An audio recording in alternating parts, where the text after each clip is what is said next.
قسط نمبر 25۔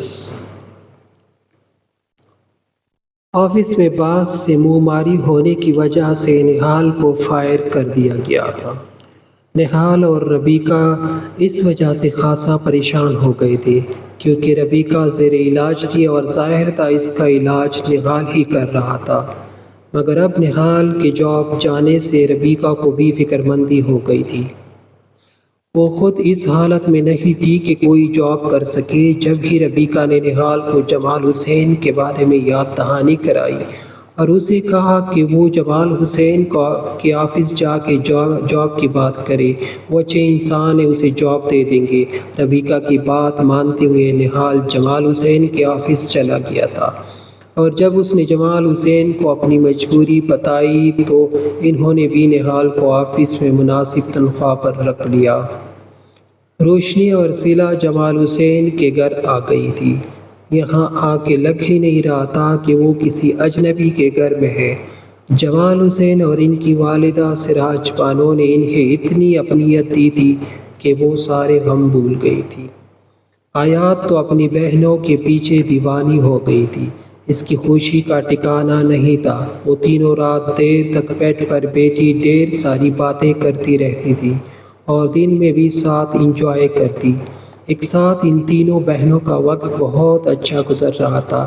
آیات کو لگا تھا کہ صلہ بھی حیدر میں انٹرسٹڈ ہوگی، اس لیے اس نے سوچ لیا تھا کہ وہ اپنی چھوٹی بہن کا حق نہیں مارے گی، مگر جب صلہ نے اسے بتایا کہ حیدر صرف اس کا دوست تھا، البتہ اسے محبت باران سے شادی کے بعد ہو گئی تھی، تو آیات مطمئن ہو گئی۔ نہال کے بارے میں جان کر اس کو روشنی کے لیے کافی افسوس ہوا۔ صبح سویرے وہ بالوں کو جوڑے میں لپیٹتی کمرے سے نکلتی تو نتوں سے خوشگوار خوشبو کا جھونکا ٹکرایا۔ اسے ایسا لگا جیسے باغیچے میں کھڑی ہو۔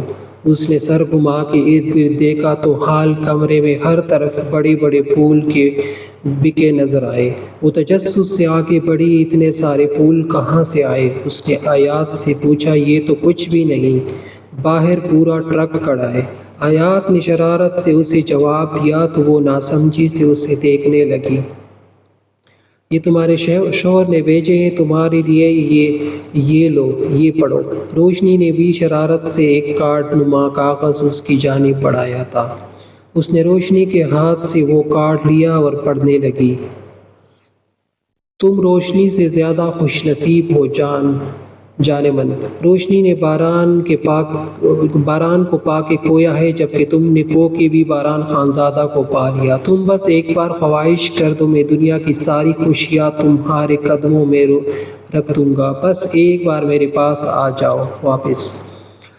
مجھے ایک موقع دو تو اپنی غلطی سدھارنے کا۔ میں نے جو کیا مجھے اس کا احساس ہے۔ مجھے تمہارے ساتھ ایسا نہیں کرنا چاہیے تھا۔ تم چاہو تو مجھے کچھ بھی سزا دے دو۔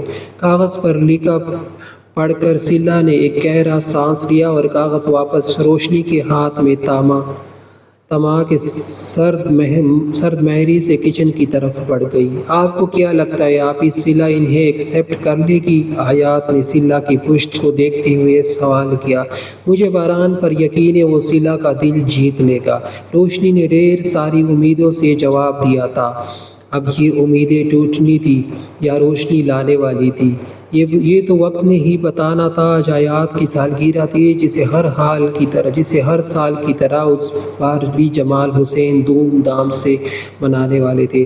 اس بار تو خوشی بھی دگنی تھی کیونکہ اب ان کے گھر میں ایک نہیں 3 بیٹیاں تھیں۔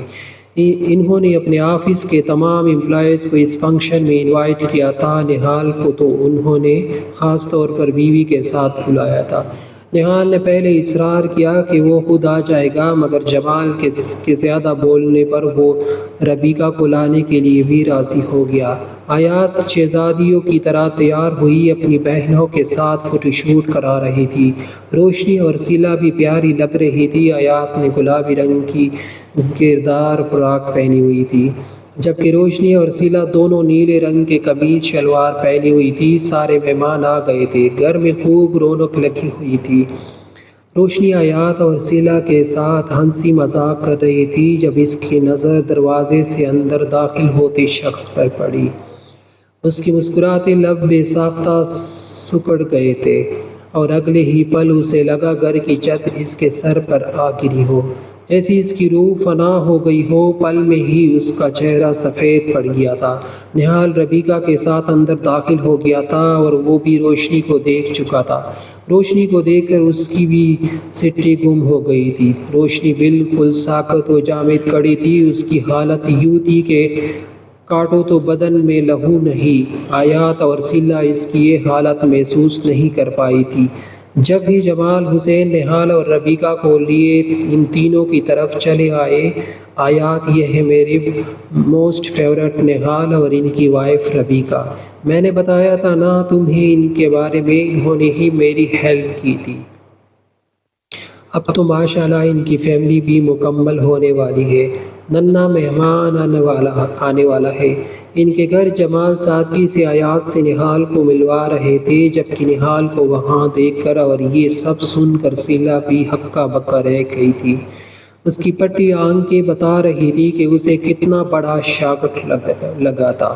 سیلا نے سرعت سے گردن گھمائے روشنی کی طرف دیکھا۔ جب اسے اتنا بڑا جھٹکا لگا تھا تو روشنی کی کیا حالت ہوگی؟ وہ پریشانی سے روشنی کو دیکھنے لگی۔ روشنی کی آنکھیں ضبط سے سرخ پڑ گئی تھی، جبکہ اس کا دگنا ہاتھ بری طرح سے کپکپا رہا تھا۔ نہال ان دونوں سے نظریں چرایا ہوا تھا۔ جمال حسین نہال اور ربیکہ کو دوسرے مہمانوں سے ملانے لے گئے تھے، جبکہ سیلا فوراً روشنی کی جانب آئی۔ آپی آپ ٹھیک تو ہیں نا؟ سیلا نے روشنی کو بازو سے پکڑ کر سہارا دیا تھا۔ کیا ہوا؟ آیات بھی ان کی جانب متوجہ ہوئی۔ سیلا نہال نے شادی کر لی ہے ربیکہ سے، سکتے میں گہری روشنی کے لبوں سے ٹوٹ پھوٹ کر لفظ نکلے تھے۔ یہ روشنی آپی کے نہال تھے؟ آیات بے یقینی سے پوچھنے لگی۔ سیلا نے اثبات میں سر ہلایا تو آیات بھی سکتے میں رہ گئی۔ دور کھڑا نہال روشنی کی حالت دیکھ کر پریشان ہو رہا تھا۔ وہ سمجھ سکتا تھا روشنی پر اس وقت کیا بیت رہی ہوگی۔ اگر اسے پتا ہوتا کہ روشنی یہاں ہوگی تو وہ کبھی یہاں نہیں آتا۔ روشنی کو دیکھ کر وہ خود بھی تڑپ اٹھا تھا، آخر محبت کرتا تھا اس سے۔ سیلا مجھے کمرے میں لے چلو۔ روشنی کا جسم بھی اب کانپ رہا تھا، شاید اسے پینک اٹیک آیا تھا، اس کا سانس بھی سینے میں گھٹنے لگا۔ سیلا اور آیات اسے کمرے میں لے گئے۔ آپی نہال بھائی آپ کے ساتھ ایسا کریں گے میں سوچ بھی نہیں سکتی تھی، سیلا نے کمرے میں آ کے دکھ سے کہا تھا، جبکہ روشنی تھکا ہوا بجھل وجود لے کر بیڈ کی پائنٹی سے ٹیک لگا کے سر گھٹنوں میں ڈال کر گٹی گٹی آواز میں رونے لگی۔ آیات اور سیلا کو سمجھ نہیں آ رہا تھا کہ وہ اس کو کس طرح دلاسا دے۔ پوری رات اس نے درد میں تڑپتے کس طرح گزاری تھی، یہ بس وہی جانتی تھی۔ کچھ درد واقعی بہت بے زبان ہوتے ہیں، سہنے والا بتا بھی پاتا کہ اس پر کیا بیت رہی ہے۔ دل سے مانو خون رس رہا ہے یا کسی نے تیزدار آلے سے دل کو چیر پاڑ دیا ہو۔ آنکھیں رو رو کر تک گئی تھی مگر دل کو سکون نہیں مل پا رہا تھا۔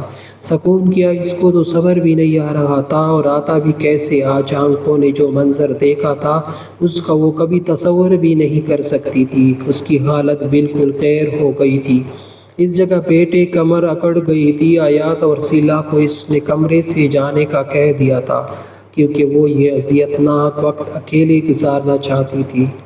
کمرے کا فرش کافی ٹھنڈا تھا، اسے سردی لگنے لگی تھی مگر اندر سے جیسے ابھی بھی سب جل رہا تھا۔ تکلیف ناقابل برداشت تھی۔ فضا میں فجر کی اذان کی آواز گونجی تو وہ ہمت کر کے اٹھی اور واش روم کی طرف بڑھ گئی۔ چند پلوں بعد وہ وضو کر کے باہر آئی، پھر جائے نماز بچھا کے نماز پڑھنے کے لیے کھڑی ہو گئی۔ جائے نماز پر کھڑے ہوئے اس کے آنسو پھر سے زوردار قطار بہنے لگے۔ پوری نماز میں وہ بس خاموشی سے آنسو بہاتی رہی تھی۔ جتنا بڑا اسے زخم ملا تھا اس پر مرہم بس اللہ ہی لگا سکتا تھا، اس لیے وہ فوراً اپنے رب کے آگے پیش ہو گئی۔ نماز پڑھنے کے بعد اس نے جیسے ہی دعا کے لیے ہاتھ اٹھائے تو ایک دم سے باران کا خیال آیا۔ وہ بھی شاید اس دن ایسی ہی رویا ہوا جیسے آج وہ رو رہی تھی، اس نے بھی شاید اس دن ایسی ہی تکلیف برداشت کی جیسی آج وہ کر رہی تھی۔ اس کے ساتھ مکافات عمل بہت جلدی ہوا تھا۔ اپنی غلطی کا احساس ہونے پر اس نے دعا کے لیے اٹھائے ہاتھوں میں اپنا چہرہ چھپایا اور پھر اللہ سے معافی مانگ کر سسک کر رو دی۔ پوری رات وہ ایک ہی پوزیشن میں کڑکی پر کڑا رہا تھا۔ ربیکہ کی آنکھ کھلی تو وہ اسے ڈھونڈتی اس کمرے میں چلی آئی۔ کیا ہوا؟ سب خیریت ہے؟ رات سے بہت پریشان لگ رہی ہے۔ کھانا بھی نہیں کھایا تھا۔ وہ فکر مندی کا اظہار کرنے لگی۔ نہال اسے اب کیا بتاتا کہ اس نے خود ہی اپنے پیروں پر کلہاڑی ماری یا کلہاڑی پر پیر رکھ دیا۔ وہ ربیکہ کو کیا بتاتا کہ روشنی سے وہ کتنی محبت کرتا ہے اور اس سے دور ہو کے کتنا تڑپ رہا ہے۔ وہ اس کو کیسے بتاتا کہ اس سے بس بدلہ لینے کے لیے شادی کی تھی۔ نہال نے اسے مزہ چکھانے کے لیے نہال نے ایک خاموش نظر ربیکہ پر ڈالی اور پھر باہر کی جانب دیکھنے لگا۔ روشنی کی یاد آ رہی ہے؟ وہ اس کے کندھے پر نرمی سے ہاتھ رکھ کر پوچھنے لگی۔ نہال اس کی بات پر چونک گیا، پھر نفی میں سر ہلا دیا۔ مجھے پتہ ہے تم اس سے محبت کرتے تھے، تم نے بس میری زبردستی کی وجہ سے مجھ سے شادی کی۔ مجھے معاف کر دو نہال، میں نے تمہارے ساتھ بہت غلط کیا، مجھے ایسا نہیں کرنا چاہیے تھا، مجھ سے غلطی ہو گئی تھی، مجھے تم دونوں کے درمیان نہیں آنا چاہیے تھا۔ مجھے اپنی غلطی کا احساس ہے اور جانتے ہو یہ احساس مجھے کیوں ہوا؟ کیونکہ مجھے تم سے محبت ہو گئی ہے۔ نہال، ربیکہ نے آگے بڑھ کر اس کے کندھے پر سر رکھ دیا۔ نہال اس کی باتیں خاموشی سے سن رہا تھا۔ اس کے اندر اتنا شور تھا کہ وہ ربیکہ کے الفاظ میں ڈوبی محبت محسوس نہیں کر پایا، نہ ہی اس کے جذبات سے واقف ہو پایا۔ نہال، تم روشنی سے بھی شادی کر لو مگر مجھے مت چھوڑنا، میں تمہارے بغیر نہیں رہ سکتی۔ ربیکہ نے نرمی سے کہتے آنکھیں موند لی تھی۔ کب، کہاں، کیسے اسے نہال سے محبت ہو گئی تھی اسے پتہ ہی نہ چلا۔ اس کا دل نہال کے لیے دھڑکتا تھا، اس کے پیار کے لیے ترستا تھا اور اب اسے صحیح معنوں میں ڈر تھا کہ نہال اس کو چھوڑ نہ دے۔ ربیکہ پلیز مجھے اکیلا چھوڑ دو، میں کچھ وقت اکیلا گزارنا چاہتا ہوں۔